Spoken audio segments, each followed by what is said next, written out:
Godwin John ministries வழங்கும் தினம் ஒரு சத்திய வார்த்தை. இந்த ஆடியோ நிகழ்ச்சிக்கு உங்களை அன்புடன் வரவேற்கிறோம்.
பிரியமானவர்களே, இயேசு கிறிஸ்துவின் பரிசுத்த நாமத்தினாலே வாழ்த்துக்கள்.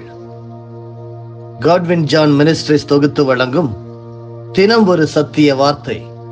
அருமையானவர்களே, தொடர் போதனையாக உலகத்தின் முடிவும் இயேசுவின் 2ஆம் வருகையை பற்றி கடந்த நாட்களிலே நாம் கற்று வருகிறோம். இந்த நாளிலே நாம் கற்றுக்கொள்ளக்கூடிய தலைப்புகள் 7 கலசங்கள் மற்றும் இயேசு கிறிஸ்துவின் பகிரங்க வருகை மற்றும் அர்மகதோன் யுத்தம் பற்றி சற்று தியானிப்போமா? நீங்கள் ஆசீர்வதிக்கப்பட்டவர்கள். 7 கலசங்களை பற்றி வெளிப்படுத்தின விசேஷம் 16வது அதிகாரம் முதல் 21 வசனங்களிலே அழகாக கொடுக்கப்பட்டிருக்கிறது. தேவனின் கோபாக்கினையாகிய 7 கலசங்கள் ஒன்றன் பின் ஒன்றாக கீழ்கண்டவாறு நாம் கற்றுக்கொள்ளப் போகிறோம். முதலாவதாக பூமியில் ஊற்றப்பட்டது. மிருகத்தின் முத்திரையை தரித்த மனிதருக்கு கொடிய புண் உண்டாயிற்று. இரண்டாவதாக சமுத்திரத்தில் ஊற்றப்பட்டது.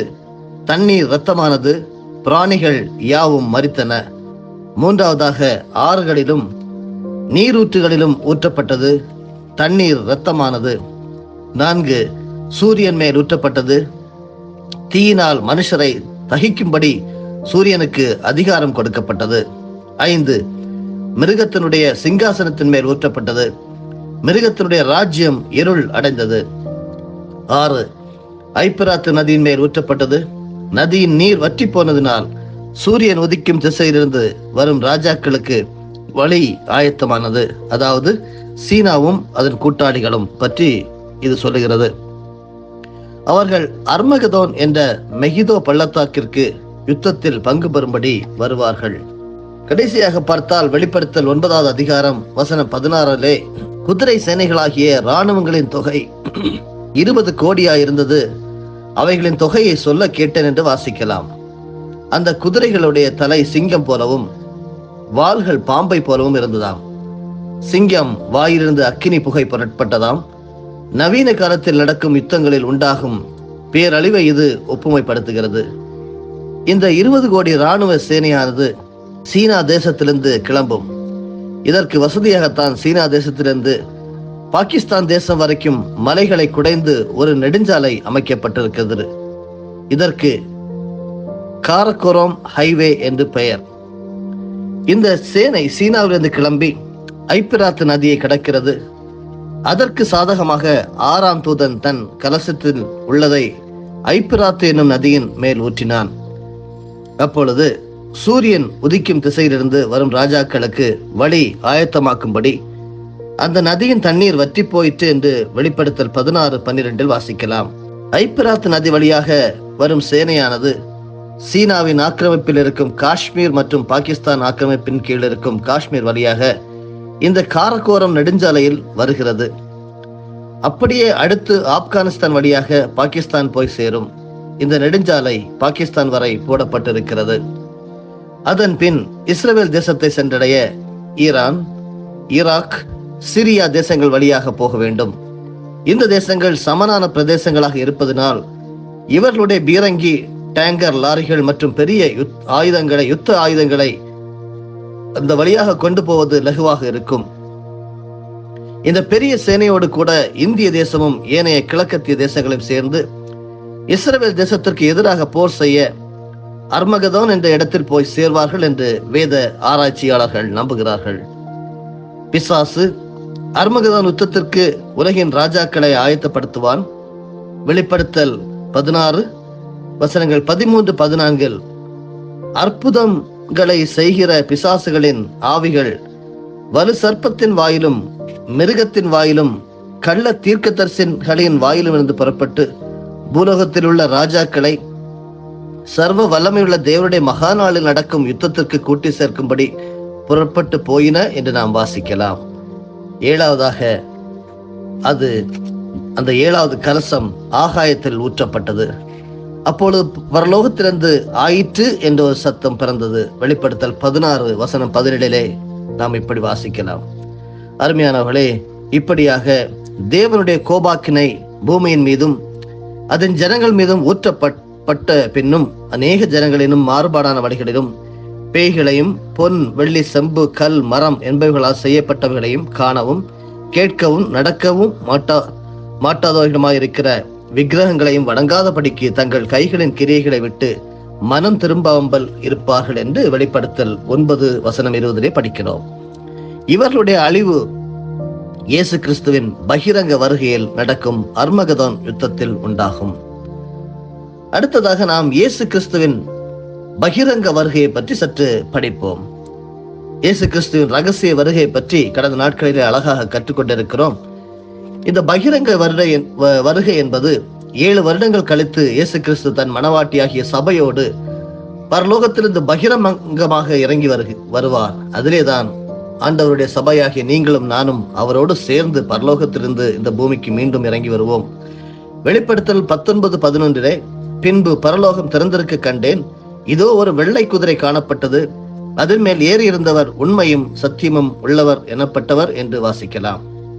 இந்த பகிரங்க வருகையை குறித்து இயேசு கிறிஸ்து தன்னுடைய சீஷர்கள் உலகத்தின் முடிவுக்கும் உம்முடைய வருகைக்கும் அடையாளம் என்ன என்று கேட்டபோது பதில் சொன்னதை பாருங்கள். மத்தேயு 24:30 அப்பொழுது மனுஷகுமாரனுடைய அடையாளம் வானத்தில் காணப்படும். அப்பொழுது மனுஷகுமாரன் வல்லமையோடும் மிகுந்த மகிமையோடும் வானத்தின் மேகங்கள் மேல் வருகிறதை பூமியில் உள்ள சகல கோத்திரத்தாரும் கண்டு புலம்புவார்கள். ஏன் புலம்புவார்கள் என்றால், நியாயாதிபதியாக உலகை நியாயத்திற்கு வருகிறார் இயேசு கிறிஸ்து. ரகசிய வருகையில் இயேசு என்ன செய்வார் என்று ஏற்கனவே நாம் கற்றுக்கொண்டோம். பகிரங்க வருகையில் என்ன செய்வார்? 2 தெசலோனிக்கேயர் 1:7-8 இதனுடைய பதில் இருக்கிறது. தேவனை அறியாதவர்களும் நம்முடைய கர்த்தராகிய இயேசு கிறிஸ்துவின் சுவிசேஷத்திற்கு கீழ்ப்படியாதவர்களுக்கும் நீதியுள்ள ஆக்கினையை செலுத்தும்படிக்கு கர்த்தராகிய இயேசு கிறிஸ்து தமது வல்லமையின் தூதரோடும் ஜுவாலித்து எரிகிற அக்கினியோடும் வானத்திலிருந்து வெளிப்படும் போது அப்படியாகும் என்று சொல்லி நாம் படிக்கிறோம். 2 தெசலோனிக்கேயர் 1:10 அந்த வசனத்தின் கடைசி பகுதியில் சொல்லப்பட்டுள்ளதை கவனிங்கள். நித்திய அழிவாகிய ஆக்கினியை அடைவார்கள் என்று எழுதப்பட்டிருக்கிறது. இன்றைக்கு நாம் ஒரு தலைப்பை கூட நாம் கற்றுக்கொள்வோம். அர்மகதான் யுத்தம், அர்மகதான் வார். இஸ்ரேல் தேசத்தில் உள்ள மெகிதோ பள்ளத்தாக்கு என்று சொல்லப்படும் இடமே எபிரேய பாஷையில் அர்மகதான் என்று சொல்லப்படுகிறது. அந்தி கிறிஸ்துவின் தலைமையில் பூமியின் ராஜாக்களும் அவருடைய சேனைகளும் இஸ்ரவேலுக்கு எதிராக யுத்தம் பண்ணும்படி அங்கு கூடி வருவார்கள். அதாவது, நாம் வாழும் இந்த காலத்தில் பல நாடுகளில் ராஜாக்கள் கிடையாது. அதற்கு பதிலாக மக்களால் தேர்ந்தெடுக்கப்பட்ட அரசியல் தலைவர்கள் தான் ஆட்சி செய்கின்றார்கள். அவர்கள் தங்களுடைய இராணுவத்தை அனுப்பியே மற்ற நாடுகளுடன் போர் செய்கின்றனர். தன்னுடைய ஜனங்களை பாதுகாப்பதில் வைராக்கியம் உள்ளவராக இயேசு கிறிஸ்து இருப்பதனால் அவர் ஒரு பெரும் சேனையோடு பரலோகத்திலிருந்து இறங்கி வந்து இஸ்ரவேலுக்கு துணையாக யுத்தம் பண்ணுவார். அப்பொழுது புற ஜாதிகளை வெட்டும்படிக்கு இயேசு கிறிஸ்துவின் வாயிலிருந்து கூர்மையான பட்டயம் புறப்படும் என்று வெளிப்படுத்தல் 19:15 வாசிக்கின்றோம். அந்த பட்டயத்தினால் இஸ்ரவேலுக்கு எதிராக வந்தவர்கள் அனைவரும் கொல்லப்படுவார்கள். பாபிலோன் என்ற சாத்தானின் சாம்ராஜ்யமும் அழிக்கப்படும். சாத்தான் 1000 வருடங்கள் பாதாளத்தில் அடைக்கப்படுவான். மிருகம், அதாவது அந்தி கிறிஸ்து, கள்ளத்தீர்க்கதரிசியும் உயிரோடே அக்கினி கடலில் தள்ளப்படுவார்கள். இந்த யுத்தத்தில் செத்தவர்களின் மாம்சத்தை வானத்தில் பறக்கும் சகல பறவைகளும் தின்னும் என்று வெளிப்படுத்தல் 19:18 வாசிக்கிறோம். இது எசேக்கியேல் 39 அதிகாரம் வசனங்கள் 17 முதல் 20 வரையிலான தீர்க்க தரிசன வசனங்களின் நிறைவேறுதல் ஆகும். அருமையாக என்னை கேட்டுக்கொண்டிருக்கிறவர்களே, உலகத்தின் முடிவும் இயேசுவின் 2ஆம் வருகையும் பற்றி கடந்த நாட்களிலே நாம் தியானித்து வருகிறோம். நாம் வாழும் இந்த உலகம் விரைவில் அழிந்துவிடும் என்று சொல்லி அனைத்து மக்களும் பேசும் காலத்தில் நாம் வாழ்ந்து கொண்டிருக்கிறோம். ஏன், கடவுள் நம்பிக்கை உள்ளவர்கள் மட்டுமல்ல, நாத்திகர்களும் கூட இதையே நம்புகின்றனர். உலகில் நடக்கும் பலவிதமான சம்பவங்களை கண்டும் கேட்டும், பல நூல்களில் கூறப்பட்டிருக்கும் காரியங்களை படித்தும், விஞ்ஞானிகள் கூறுகின்ற கருத்துக்களை நன்றாக ஆராய்ந்து பார்த்தும் இப்படி கூறுகின்றனர். கிறிஸ்தவர்களாகிய இயேசு கிறிஸ்துவை தெய்வமாக கொண்டிருக்கிற அநேகர் இந்த காரியங்களை மிக ஆழமாக நம்புகிறார்கள். இன்றைய தினத்திலும் 7 கலசங்களை பற்றி நாம் அழகாக கற்றுக்கொண்டோம்.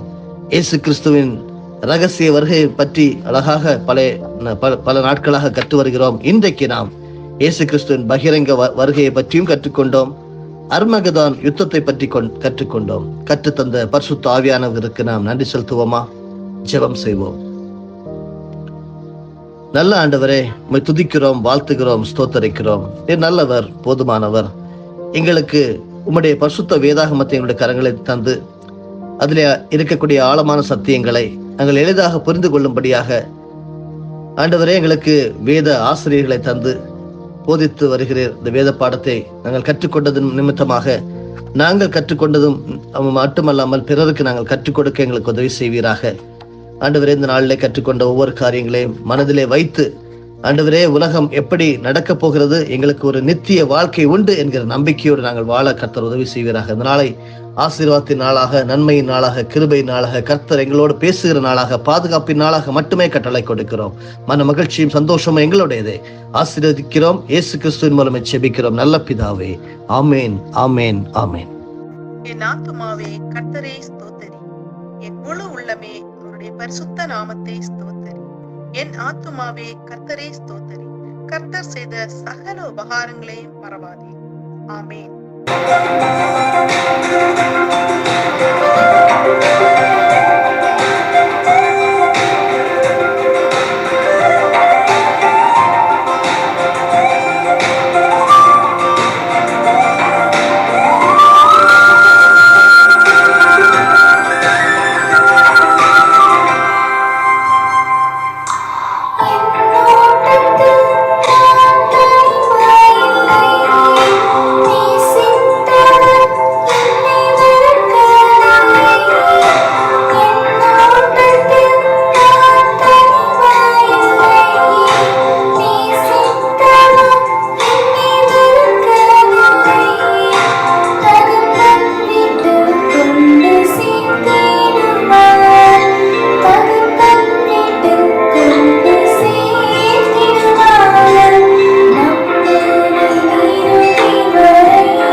நாங்கள் மனமாற ஆசீர்வதிக்கிறோம்.